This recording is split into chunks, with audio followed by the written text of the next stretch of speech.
kg and 6 kg are tied to the end of a massless string. The string passes over a pulley which is frictionless. The acceleration of the system in the terms of acceleration due to gravity. ये चार option दिए गए हैं, इसमें से पता करना है कौन सा सही है। तो चलो क्या करते हैं, सॉल्व करते हैं। ठीक, तो यहाँ पर एक हमको दिया सिस्टम। अब ये पुली है, अब पुली क्या है, ये फ्रिक्शनलेस है। ठीक, मतलब इसमें क्या है, ओमेगा वगैरह ये सब क्या है, जीरो। क्या है, ओमेगा जीरो, मतलब रोटेशन नहीं हो रहा। ठीक, तो अगर ये है ही नहीं तो फिर क्वेश्चन हो गया आसान। तो करने को तो इसको 1 मिनट में कर सकते हो। ठीक, बाकी चलो देखो बता देते हैं एकदम। तो अगर यहाँ पर देखो क्या है, 6g है, तो एक इधर की तरफ क्या लगेगा, mg। कितना लगेगा, mg। तो वो कितना लगेगा, वो हो जाएगा 6 इंटू जी। अब हमको जो एक्सेलरेशन निकालना है इन टर्म्स ऑफ ग्रेविटी, तो क्या हो जाएगा 6g, और इसका कितना लगेगा 4g, इतना लगेगा। तो अब देखो अगर यहाँ पे ये इधर की तरफ आएगा, इसमें एक क्या आ जाएगा, टेंशन आएगा, वो क्या होगा t। और यही अब इस पे भी आएगा कितना, टेंशन t, और यहाँ पर भी आएगा कितना, टेंशन t, और इससे कितना आएगा, टेंशन t आएगा। तो अगर इसमें देखा जाए तो एक दूसरे क्या कर जाएगा, कैंसिल आउट कर जाएगा, और इधर भी एक दूसरे क्या कर देगा, कैंसिल आउट कर देगा। तो देखा जाए तो यहाँ पर किसका मास अगर मान लेता हूँ, इसकी मास को मान लेता हूँ क्या, m1, और इसकी मास को मान लेता है क्या, m2।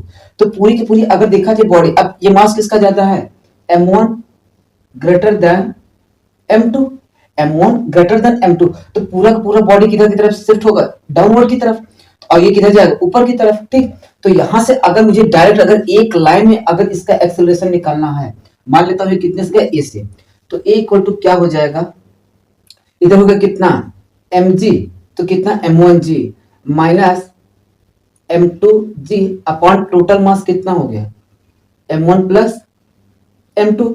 वैल्यू रख दो, तो m1 की वैल्यू कितना है 6g माइनस इसका कितना हो गया 4g अपॉन कितना 4 प्लस 6, तो कितना आ जाएगा 2g बाई 10।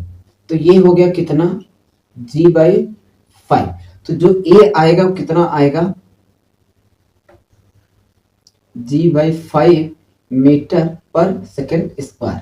ये हमारा क्या होगा आंसर। तो क्या होगा बी। देखो एक तो ये क्या डायरेक्ट करना, दूसरा तरीका भी देख लो। अगर दूसरा तरीका देखना चाहते हो तो इस वाले बॉडी का देखो, मैं दूसरा तरीका भी दिखा देता हूँ। तो अगर यहाँ पर कितना है 6, तो इधर कितना आएगा 6g, और इस पे एक टेंशन आएगा क्या t, क्या आएगा t, और हमने माना कि बॉडी किधर की तरफ शिफ्ट हो रहा है, डाउनवर्ड।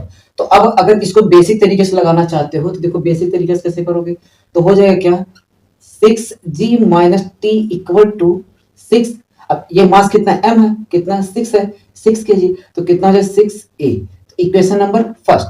अब इसके लिए देखो मैं अलग से बना देता हूं, और यहाँ तो अगर मैं यहाँ पर देखो तो कितना है 4 kg का है, तो अब इस पे कितना लगेगा 4g, और ऊपर टेंशन कितना है t। तो अब अगर ये बॉडी क्या इधर की तरफ जा रहा है तो ये बॉडी ऊपर जाएगा, वही एक्सेलरेशन से a। तो ये किधर जा रहा है, ऊपर, कितने से a से, कितने से जा रहा a से। तो अब यहां पर क्या हो जाएगा t minus 4g equal to कितना हो जाएगा 4a। इसको मान लेते हैं क्या इक्वेशन नंबर सेकंड। दोनों को जोड़ेंगे तो ये वाला t से ये t क्या हो जाएगा 6g minus 4g equal to 6 और 4 कितना हो गया 10a। तो घटाएंगे तो कितना हो जाएगा 2g इक्वल टू 10a। तो यहां से भी अब देखो 2 से 5 के गया, तो यहाँ इसको देखो आगे यहाँ, तो कितना आ जाएगा g इक्वल टू 5a, और a इक्वल टू कितना हो जाएगा g बाई 5। तो चाहे बेसिक तरीके से भी कर सकते हो, डायरेक्ट भी कर सकते हो, दोनों से आंसर सेम आएगा। ठीक, बात समझ आए। चलो अब देखो 2020 तक करा दिया, आगे जितने भी क्वेश्चन होगा ना वो सब कराऊंगा। मैंने अगर बोला हूं ना कि 2025 से लेके 2015 तक कराने का, तो पूरा 1 to 1 एक एक क्वेश्चन कराऊंगा। हाँ एक चीज ध्यान देना, थ्योरेटिकली बहुत कम कराऊंगा, क्योंकि जितना एग्जाम में जरूरत है उतना ही रिलेवेंट कराऊंगा, और बाकी सब चीजें नहीं कराऊंगा। ठीक, मतलब थ्योरी नहीं कराऊंगा, बाकी न्यूमेरिकल एकदम दबा के कराऊंगा जितना कराऊंगा। ठीक, मतलब न्यूमेरिकल तो भर भर के कराऊंगा, और थ्योरी केवल नाम मात्र पे कराऊंगा, जितना तुम्हारे एग्जाम में आता है ना कि उतना ही कराऊंगा, उससे ज्यादा नहीं। उससे ज्यादा करोगे क्या, पीएचडी थोड़ी करना, करना तो तुम्हें एग्जाम निकालना है। तो एग्जाम तक मैं थ्योरी बता दूंगा, और बाकी जितने भी होगा ना केवल न्यूमेरिकल भर भर के कराऊंगा, और ऐसे भी देखते जाओ बस। ठीक, चलो।